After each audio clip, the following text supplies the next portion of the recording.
mbahaye ikaze kuri JN Empire, mbashimira ukuntu mukomeje kumba hafi, ukuntu mukomeje kunyereka urukundo, ukuntu dukomeje kubana neza, tujyana intambwe ku yindi, dutera intambwe ku yindi, mufasha gutera agatambwe kajya imbere. Uyu munsi mbazaniye iki? Uyu munsi mbazaniye amakuru ya Azam. Ikipe ya Azam Football Club yo muri Tanzania, nyuma yo gutsinda APR FC igitego 1-0, barangiza ntibyakirwe neza n'abo muri Tanzania, abafana bake bafite ndetse n'abafana ba za Yanga, za Simba, babotsa igitutu bababwira ngo ntacyo mwakoze, ikipe nk'iriya nta mwagombye kuba mwarayitsinze igitego kimwe nacyo cya burembe cyo kuri penalty, mwe mugiye kuvamo. Bakabotsa igitutu, itangazamakuru ntiriborohere, bakabereka ko nyine ibyo bakinnye nabi, umusaruro babonye ari nkene, atari umusaruro ukwiriye ekipe nka Azam. Ikipe ya Azam yari iri mu rugo, bakabashyira ku gitutu, mbega bakabuza amahwemo ntibatume bahumeka, bakabahumekera mu bitugu, niko njya numva babyita muri terime za kinyamupira, babahumekeye mu bitugu, babereka ko ibyo bakoze rwose ntago ari umusaruro bakwiriye, si umusaruro bagombye kuba batanze bikeya ugereranyije. Nyuma y'ibyo umva n'abayobozi kameme ba Azam Football Club, abakiri bayo, umukiri uyifite, nabo bagerageje kotsa igitutu umutoza ndetse n'abakinnyi, ariko cyane cyane umutoza kuko niwe uba uridinze byose, niwe uba uri kuri touchline akora amaramplacement, niwe ugena 11, niwe ugena abajya kuri feuille de match, urumva ko niwe byose, niwe bagomba kotsa igitutu cyane. Bamwakijeho umuriro, bamubwira uburyo ki ikipe ya Azam itagombye kuba itsinda ikipe ya APR FC isufuye mu buryo nka buriya, ko Azam nayo yifata nk'ikipe ikomeye, ko nimba uri imbere ya Simba muri Tanzania, babona Simba bushongore n'ubukaka bwayo, nabo bifata nk'indi kipe ikomeye itagombye gusufura imbere y'amakipe bita ko ari matoya nka APR FC. Ubuyobozi nabwo bwashyize igitutu gikomeye cyane ku mutoza, bamwereka ko yagombye gukora ibirenze, bamwereka ko ibyo yatanze, uko yakinnye batabyishimiye, ndetse niyongera agakina nk'uko yakinnye, batazaba bakina umujyi umwe, batazakomeza gutera intambwe imbere, ahubwo ati nimba wakurwamo na APR FC, nimba wayikuramo usufiye, bigaragara ko n'ibyo twakoze muri Tanzania tutakongera kubisubira. Ni abantu intego zabo ari ugutwara igikombe cya shampiyona muri Tanzania, bakagitwara Simba na Yanga, ndetse bakanagera no mu matsinda ya CAF Champions League. Ni ibintu ni nka slogan yabo y'umwaka, ahantu hose bari ku mbuga nkoranyambaga zabo, mu bikorwa byabo n'abakinnyi, yewe no kuri Rayon Day warabyumvaga berekana abakinnyi muri Azam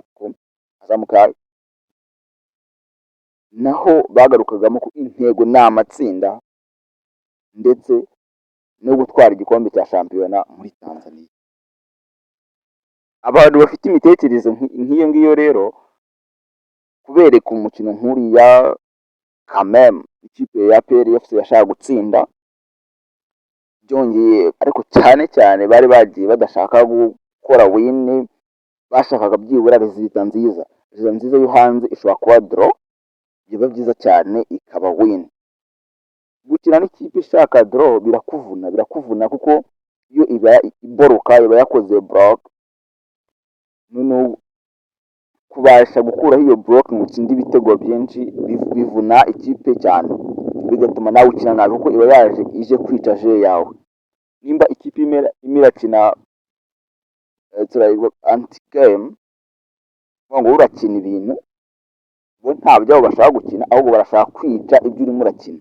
Abo bantu babagoranye cyane, ariko nyine ibyo ntiwabibwira umukire washoye w'icyo aba ashaka ni ibitego bijya mu izamu kandi birenze kimwe. Urumva ko umutoza nabo bamwokejeho igitutu, bamusaba kuzakora ibirenze, kuzatanga ibirenze, kuzakinisha ikipe neza, kuzakora amaramparasoma meza, kuzabanzamo ikipe abona ko ari ikomeye, kuzakina umukino ufunguye uri offensive cyane. Nyuma y'ibyo ariko ibyo niba biri hanze y'ikibuga, bagomba kujya mu kibuga hafi bibanziriza nko kujya aho ikibuga kiri. Kuri uyu wa gatatu bageze mu Rwanda, bazanye timu ngari kandi ubona ko ni ikipe yari yiteguye, yari yoroheje abaza kwitegura, bazayakira, bazajya kuyibukingira amahoteli, abazayimenyera transport ikigera mu Rwanda n'ibindi bagera mu 8. Ikipe yageze mu Rwanda ejo kuwa gatatu ejo hashize, izana staff ngari irimo abakinnyi bari bose muzi bakomeye ba Feytod, ba Lionel Blanco batsinze igitego n'abandi. Nyuma yo kugera mu Rwanda bahageze ejo barastayinga, bashobora gukora gym bakananura imitsi, ariko ejo kuwa gatanu bazakorera imyitozo ku kibuga cy'imyitozo cy'Amahoro. Uzi ko stade Amahoro ifite akandi kabuga hanze, ikindi kibuga kiri hanze cy'imyitozo. Niyo bazaba bemerewe kuhakorera ejo imyitozo, ubwo ni la veille de match, umunsi umwe ho mbere ya match ikipe yasuye ikorera imyitozo ku kibuga izakiniraho. Ubwo APR FC yo irahakorera uyu munsi kuwa 4, Azam izakorera kuwa 5, yego Azam izakora imyitozo kuwa 5 ku Mahoro yitegura umukino wo kuwa 6 uzaba saa 12 z'umugoroba, mba nibutse neza.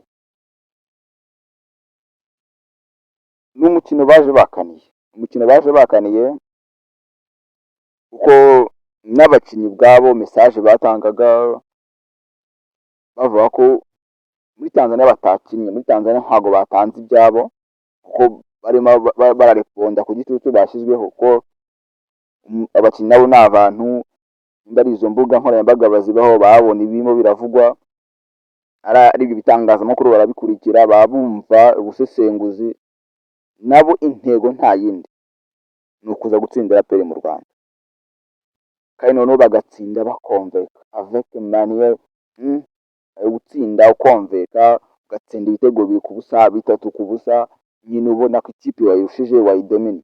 Icyo baje gukora ni ngo niyo esprit bafite, niwo mutima, nibyo bitekerezo, baje bumva ko bashaka intsinzi.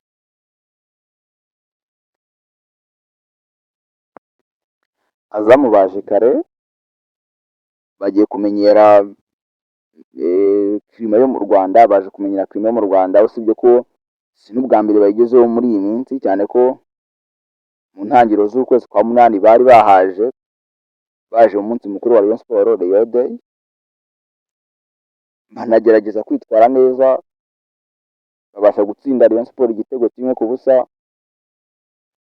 Umva ko mu Rwanda bamaze kwamenyera, ariko n'ubundi cyane ntago mu Rwanda no muri Tanzania bitandukanye cyane, ni ibihugu bituranyi, wenda dani kure yo mu Rwanda, ariko kimera ntizitandukanye cyane. Uko wava mu Rwanda ukajya Tanzania ntago bisa no kuba wava mu Rwanda ukajya muri Maghreb, ukajya muri South Africa n'ahandi. Urumva ko ku basore baza ndetse na timu yaza muri rusange baje kare kuwa 3, match kuwa 6, umva ko bazajya gukina baramaze kumenyera klima, nkuko mu Rwanda barawuhumetse, barawumvishe, byaragenze neza, babifiringa fresh kandi banakiriwe neza. Ntabwo ari byo bivuga ngo ni ugutegura ikipe ngo igere kuri stade, ku kibuga cy'indege hamara amasaha 12 itegereje imodoka, hamara 24 baje yabuze ibyo ikora. Azamu ni ikipe yakiriwe neza rwose, ni ibintu nabo bishimira, wenda buriya nibakora press conference ubw'umukino uri kuwa gatandatu, umunsi umwe mbere ya match amakipe yose agira press conference. Muri press conference wenda bazayivugaho, kapiteni wa ekipe agira icyo abwira itangazamakuru, umutoza wa ekipe agira icyo abwira itangazamakuru, n'abandi bazaba bakenewe wenda bashobora kugira icyo bavuga, cyangwa se bazumva bafite icyo bavuga bashobora kuvuga. Ubwo naho tuzumva n'umutoza Darko wa PRFC, kapiteni wa PRFC avuga, tukumva nk'uko abajyanye mu mukino, ese bagiye kuduha iki, umukino uzaturyohera, ibyo tubyibazeho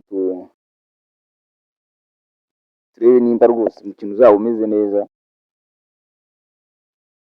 Ariko icyo navuga cyo Azamu yageze mu Rwanda amahoro, bayakiriye neza, yasiteyinze muri hoteli. Kuwa gatanu izagira imyitozo, izagira session y'imyitozo. Umva ko ni ibintu byiza cyane. Reka nshimire mwese tubana buri munsi, mbashimire ngo tubana kuri uyu muyoboro wa JN Empire, mbashimira ko mukomeje kunshyigikira, mukanda subscribe, mugakanda like, mugasharinga inshuti zanyu, kandi mugatanga na comment.